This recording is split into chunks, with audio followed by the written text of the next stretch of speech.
With the sales of your plants and or produce, you could completely pay for all your garden costs and have an additional income too.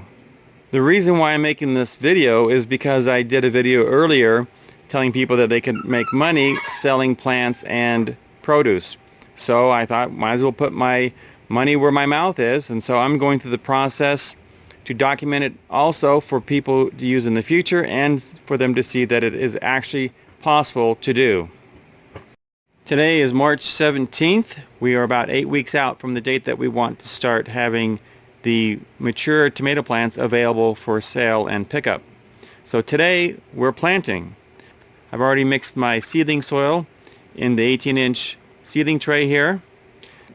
We're growing Big Beef and Sun Sugar hybrids. These are wonderful tomatoes. My favorite seedling mix is 4 parts sawdust, 2 parts coarse sand, and 1 part perlite.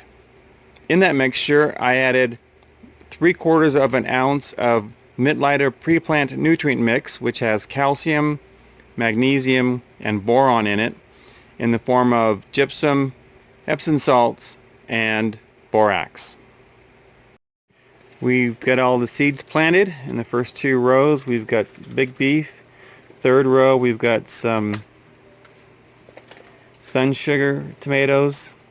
Then I skipped a row just so we'd have space for lighting.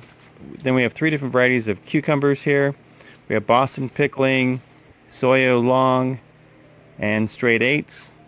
Here we have 2 varieties of cantaloupe. We have Ambrosia over here and Hearts of Gold. And then we've got 50 Cosmo bush beans planted here. Reason why we're planting the bush beans in here instead of in the soil, because I know we still have mice in the greenhouse who are taking our seeds out of the grow boxes. So we'll transplant seedlings instead of plant seeds directly into the box. You can see that these beans are quite a bit deeper into the soil compared to these smaller seeds here. I plant the seeds according to the Mittleider gardening method 2.5 times the thickness of the seed deep. It's now time to cover them and get them watered and set on the heat mat. To cover them, I simply take the soil from the top of the ridges here and just move it into the ridge and cover up the seeds just like that. I don't compact the soil down on top. Just make sure the seeds have good contact with the soil, because the warmth and the moisture will trigger the seeds into germination. I have my 18-inch square piece of burlap. I'm going to get it wet first. This will break the pressure of the water when we water on top of the seeds, since they're so small. Don't really need to do this for the beans, but for the other ones we do. Now I'm just going to put in heavy watering the first time, because we've got to get the soil all nice and moist. And then from then on we'll do lighter waterings each day. I'm just using plain, clean water to get things started here. Here I'm using a watering can that my wife has.